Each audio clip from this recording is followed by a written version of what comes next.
有点热，待会儿空调吧。我们同事记得你家空调制冷不行啊，今天怎么这么凉快？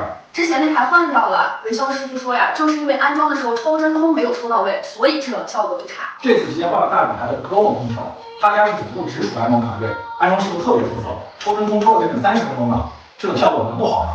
新买的肯定好用，就怕用的时间久了就不习惯。他家的售后咋样？售后必须放心，365天只换不修。那真不错啊。